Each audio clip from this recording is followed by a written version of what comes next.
Protests in Iran, a new book on Trump, and funding for Pakistan. I'm Simon Harrington, and this is The Square Circle.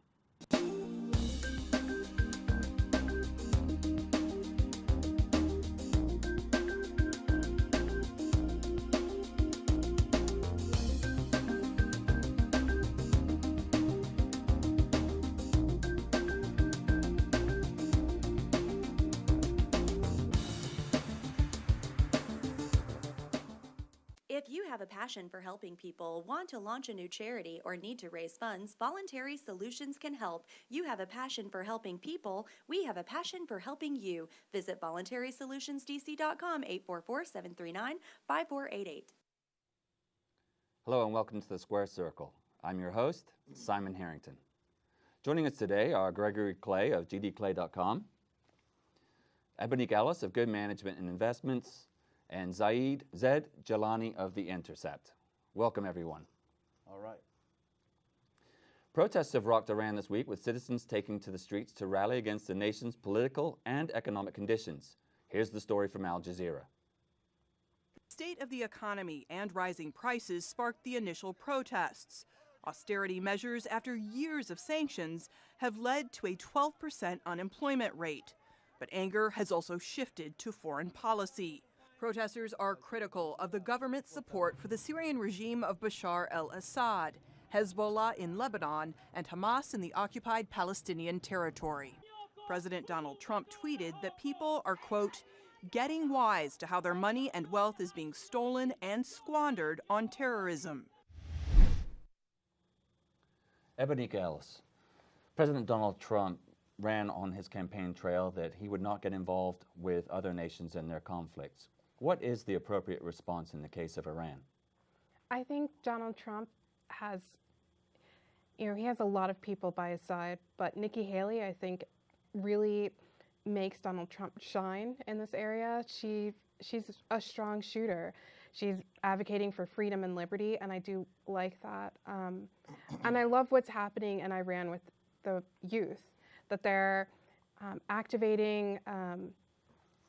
Despite Iranians' love of internet restrictions, they're going beyond that, and the Iranian youth are using VPNs to get around that and to display their dissatisfaction with the government through using internet technology like VPNs. And so it's an interesting time and an interesting movement, and I definitely think that Trump is doing something different than previous administrations. What is it, Zaid, what do you think is the step that the U.S. could do to either support them, or do we just let it run its course?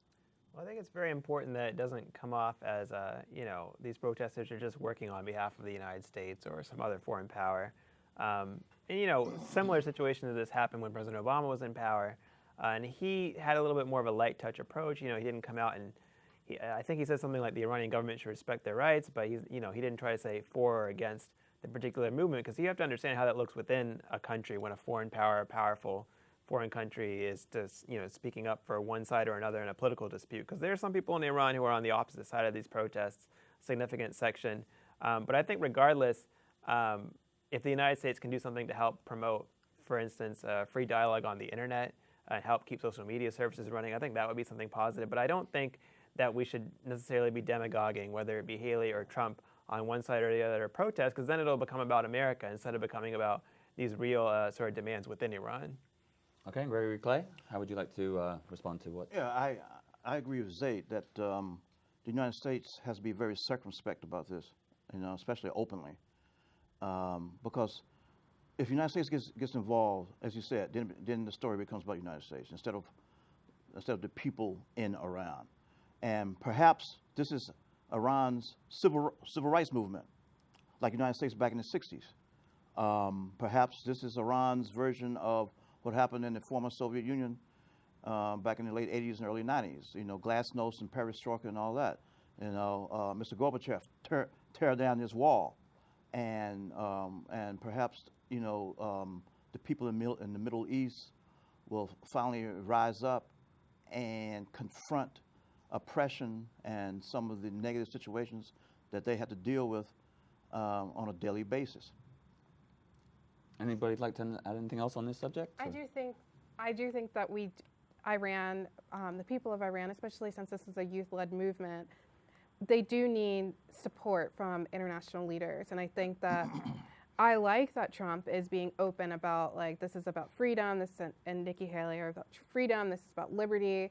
It's not, instead of playing it safe, they decided to, push hard, and I think that's important. Okay, and Zaid, anything else? Well, maybe one tangible thing they could do is stop trying to ban Iranians from visiting the United States and visiting their family. We have a very large Iranian-American community that I think was very upset about that. I think that will help form mutual bonds between Iranians and Iranian-Americans, and that's a tangible step I think they could take. Okay, and Gregory Clay. So now, in regards to the travel ban list, is that what you're referring to? Mm-hmm. Yeah. So you're saying that Donald Trump should reduce those restrictions, especially because of the civil unrest in the country, what's happening? There's never, as far as I know, been a recorded case in decades of any Iranian even committing an act of terrorism on U.S. soil. And, so I think that travel ban has sort of outlived its usefulness. And certainly forming those bonds between the United States and Iran will help those young people who want to be closer to the United States, but also, they're not there to just be pawns of a foreign power. They have their own ideas and their own spirit. And I think that would be a great goodwill step that the Trump administration could take at this moment. But it did happen during the Jimmy Carter administration, during the Iranian hostage crisis, remember? As I remember, Jimmy Carter denied Iranians in by nationality, not by religion. Iranians could not enter into the country during the hostage crisis. But this is a totally different situation. These people are fighting for democracy and freedom, right? And you're saying one way to help them out is to give them the freedom to come to the United States and help broaden their abilities and opportunities to further the cause of freedom in their country. Am I reading you right? Yeah, and I think also it's a good step to show that the United States respects the rights of Iranians too, because when we're trying to ban their grandmothers from even visiting the United States, it doesn't really look like we're on their side, right? Grandmothers and aunts and uncles and all that. Those young people protesting in Iran are not in favor of that, right? They want to be closer to the United States and the rest of the world. They want to have much more exchange with us. Talk about Iran, but you do want him to.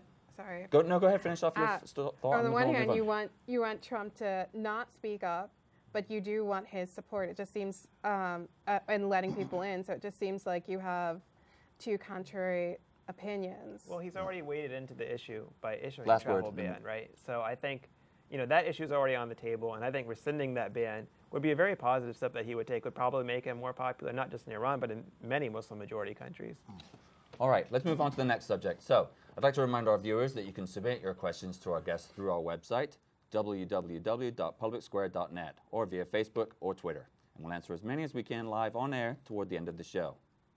Another major story this week was the release of several excerpts about the upcoming tell-all book from the Trump presidency, Fire and Fury by Michael Wolff. The book paints a chaotic picture of the Trump White House, but already some of the figures portrayed have disputed what the author has written. Gregory Clay. The biggest news out of this book was what Steve Bannon, former staff member, treason. Yeah, what Steve Bannon had to say. Right. Is this cannon fodder for the Democrats going forward, or is this just another object that President Trump's going to have to sidestep? Well, I mean, at this point, everything that happens in the Donald Trump White House is cannon fodder, ammunition, whatever you want to call it for the Democrats in November in the midterm elections. I mean, they of course are going to use everything they can out of the White House. And this book only adds to the monstrous list that the Democrats have these days, the ever-expanding list. It's probably as tall as the World Trade Center by now, the new World Trade Center, with the spire on top. But anyway, in regards to this whole situation, whoever would have thought that Michael Wolff, the writer, the author, Hollywood Reporter, New York Magazine, et cetera, would have the cachet, the clout to knock the bomb cyclone off the forefront of cable TV news. Are you kidding me? If somebody would have told me this 15 years ago, I said, no way. Michael Wolff would own the news cycle, for days. You're kidding me. But he's been known for writing these backstabber stabber books in the past, right? And his credibility has been questioned in the past. Read Paul Farri's story about Michael Wolff in the Washington Post. Everybody who's watching this show should read Paul Farri's story about that. But this book thing has taken over Fox News Channel, CNN, and MSNBC. It's amazing, and it's almost like reality TV. And I'm just surprised how Michael Wolff has dominated and will continue to dominate the situation for days. Well, some of the claims that he's made in the book are, I mean, extremely inflammatory. Yeah, very, very inflammatory. Especially to me, the thing that caught my attention was, first of all, it reaffirmed something that I've been saying on the show for the past year and a half. Assuming Michael Wolff is right. But he's been a known liar. Yeah, that's true. That's why I put that caveat in there. Remember what I said? Assuming Michael Wolff is right. The part that caught my attention the most was when he said that Donald Trump did not want to win the election. Neither did his campaign people. They just wanted to essentially be disruptors, and they wanted to set themselves up for life with new TV shows and be celebrities, for years to come. He didn't want to win the election, neither did his campaign people. They just wanted the pub. And especially that sentence when he said that Donald Trump Jr. came back and told some people, my father looks like a ghost. This is after he won. Let me ask Ebonique Ellis. Let me move in and ask Ebonique, how do you think Donald Trump will handle this situation that is just another set of fire for?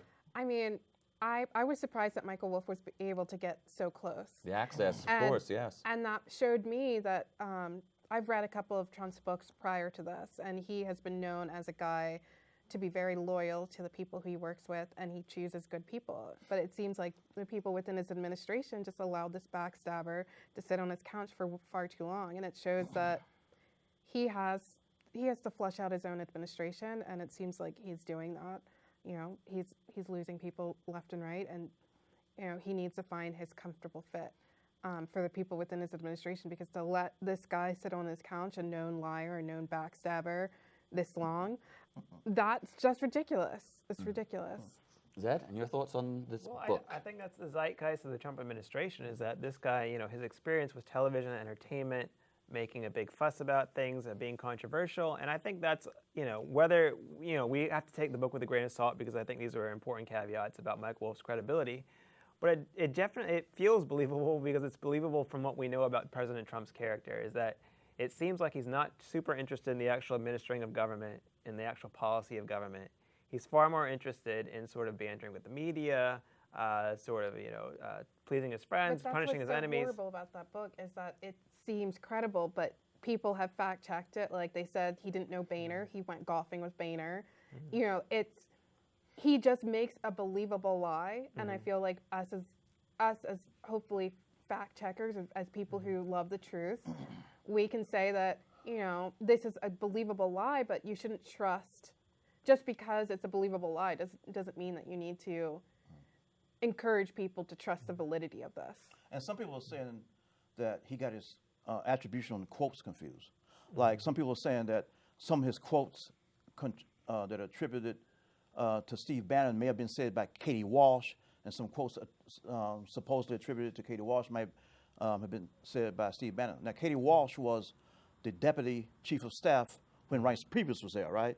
And apparently, a lot of the inside scoop stuff that Michael Wolff is getting supposedly is coming from Katie Walsh. She's gone. She's out the White House now. She's back working for the Republican National Committee again. So, and he's been questioned on that. Also, the book comes out next week. I think Tuesday of next week, by the way. Also, some people are questioning not only some of the fact checks, as Ebonique said, but also apparently there are some editing issues in the book, basic copy editing, But, hey, if I'm Michael Wolff, hey, it's all good, because remember, he is number one on Amazon right now. He is the most talked about dude in the world right now. So whether the book is real, unreal, surreal, he's getting what he wants out of this, big time, So if I'm him, hey, I'm sitting on top of the globe. You know, Is this going to be significant, what is coming out of this book over the next few months as we move forward with the... I mean, there will be some fodder back and forth. We've seen sort of this dispute between Steve Bannon and President Trump about this. Yeah. But I don't think it's going to change, the fundamental playing field of the administration, what happens in Congress or in the elections. But, I do think it raises some questions. Like we said, there may be things in this book that are, misattributed, so on and so forth. But there is a fundamental reality TV nature of this White House. Exactly. And, President Trump, even if he wasn't really trying to be the president, he needs to realize he is the president now, right? Sure. Exactly. Assert himself on policy, on legislation, on administering the administration. And, sure, it can kind of suck when you wake up every morning and CNN is bashing you or whatever, but you don't have to throw out you don't have to go to the tweet, like, right? But you're acting like he, like, I feel like Trump, there's 100 executive orders his first 30 days. He passing this GOP bill. Let me give you a few examples. So one, he was presented with the health care bill, and he said that, hey, the portions of this are really cruel. He hadn't read it until it was almost done. He made a statement about Yemen a month ago, an issue I reported on extensively, where he said, the situation there is awful. I can't believe this is happening. He's been a president a year. He didn't realize that until last month. There's many, many signs that he just hasn't shown curiosity when it comes to the details. And yeah, he's signing executive orders that somebody else writes and gives him.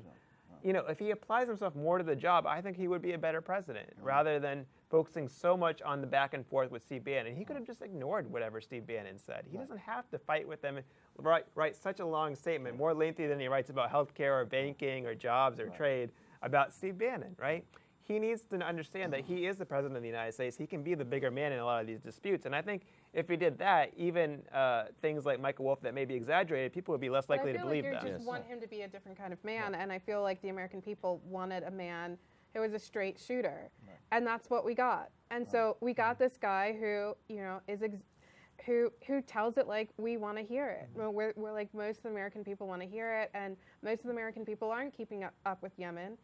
Although they should, because they're... Well, let's remember, he campaigned against Wall Street very tough. He campaigned against the insider GOP class. And, he's brought in, 5 or 6 Goldman Sachs executives into his administration. You're right, he was a straight shooter on the campaign. And I think that's part of maybe what drew Bannon to him. I disagree with many of Bannon's beliefs, but I think he's ideological. He has tough convictions. And I think that's a lot of what created this conflict between Trump and Bannon, is that Bannon wanted Trump to be more attenuated to the details, to the ideology, to the policy, to the legislation, instead of just going back and forth with CNN all day on Twitter. And I think that's more of what the American people wanted than necessarily thinking that every day would be a war of personalities and media banter. And feuds, right.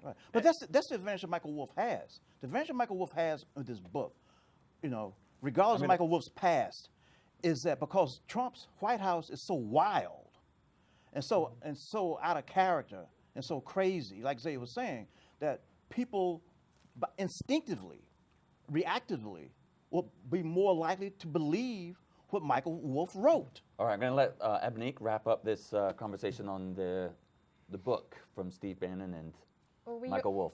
I'm sad to say that everyone at this table feels like they can believe a known liar, but that's the way the American public is going nowadays. We like fake news, and we want to see it more often and buy it. Okay. And finally, President Trump made waves this week by tweeting that he will consider reducing aid to Pakistan and the Palestinian Authority, saying in both cases that the U.S. has gotten a negative return on investment.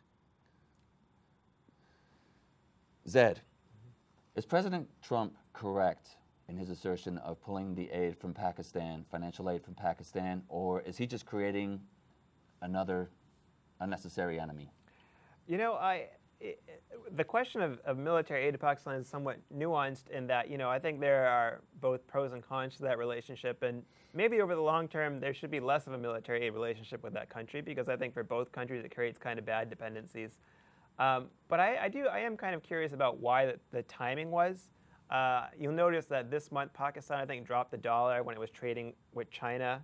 China's increasingly invested in Pakistan, and I know that Trump himself has some beef with China, and some members of the administration believe, there's some we have to up the ante in terms of our trade disputes with China and things like that. So I'm kind of curious about why the timing was for this particular moment. I believe in October, Trump had even tweeted that everything was going great with Pakistan, that he thought the relationship was great, that the military and financial. So I'm a little curious about the timing. As far as the actual question of the aid, I think that's kind of a nuanced question that we have to look at. It's kind of hard for me to come down hard either way on whether that should be continued. Probably shouldn't be discontinued all at once. But I think that there is actually an argument to be made that over the long run, we should try to sort of sever an aid relationship and have more of a mutual sort of diplomatic and dialogue relationship that doesn't create a dependency by them on us or a dependency by us on their military operations. And Ebonique, Ellis, how do you respond? Nikki Haley did say that the reason they were cutting the aid was because they stopped negotiation on moving the embassy to Jerusalem. And so again, Trump's a straight shooter, and so he said, you know, you don't negotiate with us, there's penalties. And so I like that we're no longer safe space foreign policy. We're just saying it like it is. We're funding so many people, we're funding so many nations. Why not make sure that they, you know, align with, at least come to the table? And so that was very disrespectful that they stopped negotiating with us, and that, so they're gonna face some penalties. So that's the way of the world. Sure. And Gregory Clay, how would you like to respond to? Well, so far as Donald Trump being a straight shooter, I don't know.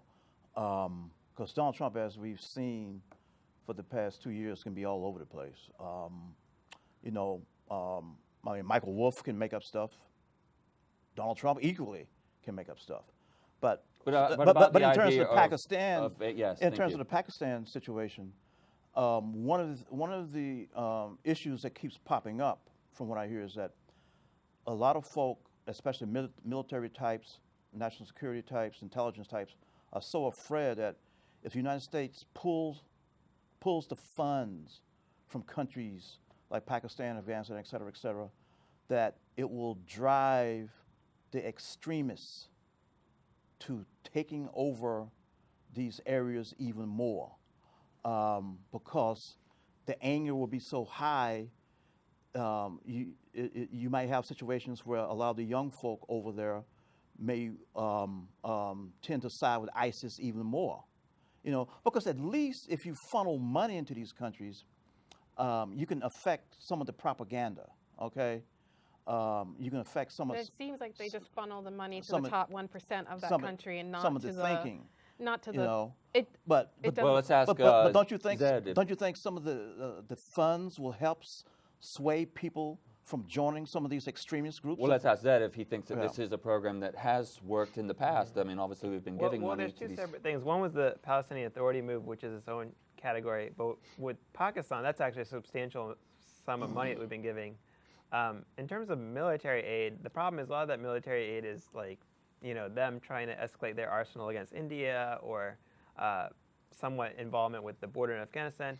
You know, there's probably better ways for us to bolster that society. You know, for instance, like we put really tough tariffs on Pakistani like textile, and I think it was something like if we lifted the tariffs, it would be like 3 times more than any economic aid we give them, and that's just like, you know, people making their own clothes and being able to sell them in America. So like, there's probably alternatives to the military aid overall.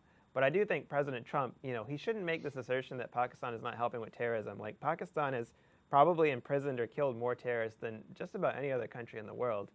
It's true that they keep some groups in sort of a proxy situation in Afghanistan and maybe even in India, and that's problematic and should be worked with, but it's not as if like they aren't helping at all. That's kind of a mischaracterization by him. Even though, like I said, there is an argument that over the long term we should shift from military aid to more of a more sort of even-handed diplomatic relationship with them. Okay. All right, we're going to take our questions from our viewers, and the first question I have is from, from Eric Burns, and Eric would like to know, is there a middle ground between full-throated support of the protesters in Iran and being totally silent? Gregory Clay. Well, I think Zaid touched on that earlier. I think he can expand on that, on some of the points he made earlier. Okay, Zaid, would you like to continue? Yeah, I mean, like I said, in general, when there's protests happening in another country that are being repressed, the United States should be very clear that we don't support that repression. But on the other hand, we shouldn't be picking sides. We shouldn't be saying, well, this is the kind of regime you should have, this is the kind of president you should have, this is where we stand on the economic question they're protesting about. That part is not really helpful. And the other thing that we could be doing is we could stop being so hypocritical about it. You know, when Saudi Arabia does the same thing, we can stop being silent about that, especially because we have a military and intelligence relationship with them. We actually probably have way more influence with Saudi Arabia than Iran. So I think, to me, that is the middle ground. I think the middle ground is the right place to be on this issue. All right, we'll go to the next question for Ebonique. We'll ask you, and this comes from Roberta Green. And Roberta would like to know, what has the U.S. gotten in return for the vast amounts of money we've given to the Palestinians over the years? So still talking about the same subject, but I think we know how you feel, but go ahead. For me personally, as a millennial, the generation that made less than the baby boomers and we're still suffering, I do think that us spending money overseas is honestly wrong. There's so much that we should be doing domestically, and even though our foreign aid is only 1% of the budget, there's homelessness everywhere when you walk around D.C. Infrastructure issues. Talking about spending $1 trillion on infrastructure, but go ahead. Yeah, so I'm tired of foreign aid, and so more cut to the budget and more focus on domestic spending. I'd appreciate it, but. Can I add something? Quickly, yes. Yeah. What a time to be cutting back on the U.S. State Department. And, to me, it seems like we need more diplomacy now abroad than we ever have. And I agree with something that John Kerry said back in November at the Washington National Cathedral during a panel discussion on nuclear war, that our diplomatic efforts are woefully lacking big time. And diplomacy is needed more now than ever since the rough stages of the Cold War. I think the State Department are the smartest people, and so they're, they only have a few people there, but the people there are stronger than ever. All right, we're gonna More start with so that. than Gregory, Cuban Missile Crisis. yes. We can talk about this after the show, but now we're going to move on to the most underreported stories. Ebonique, why don't you go first? Well, right now I'm obsessed with this guy who's buying up Confederate statues and destroying them, and I love it. I'm trying to write a story about that. I'm interviewing the guy tomorrow, and so.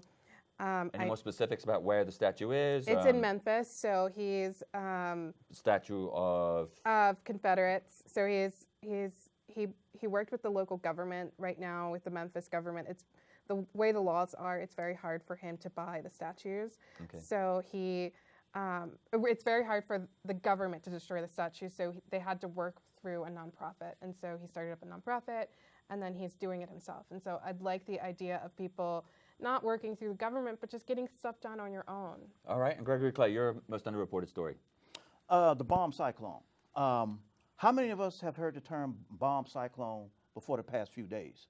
I mean, I didn't know what a bomb cyclone was. I don't know about anybody else. Hey, I don't know.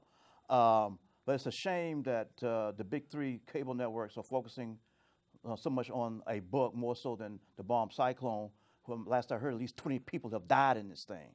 I don't get that. It's cold. I don't get that. At least 20 people have died in this bomb cyclone thing. That's even as far west as Texas. I mean, come on. And the book thing and Michael Wolff are taking over the world. Something's wrong. Okay, and Zaid. Yeah, so up at the Intercept, my colleague James Risen, who was a national security reporter for the New York Times for several decades, has written a long piece sort of about how the Bush and Obama administrations intimidated the New York Times into not doing reporting on issues like the NSA, on the Iraq War. And I think that's one of the really big lessons about the press right now is that, yeah, President Trump might fight with the press a lot, but he's actually created kind of a healthy environment for the media to be adversarial with the president. And I think with the last two presidents, sometimes the media was way too cozy with them. And I think Jim's story up at the Intercept shows how that was the case and how that was really harmful not only for our country but for around the world when his national security reporting was repressed. All right, that's all for this week. I'm Simon Harrington, and thanks for watching The Square Circle. We'll see you next week.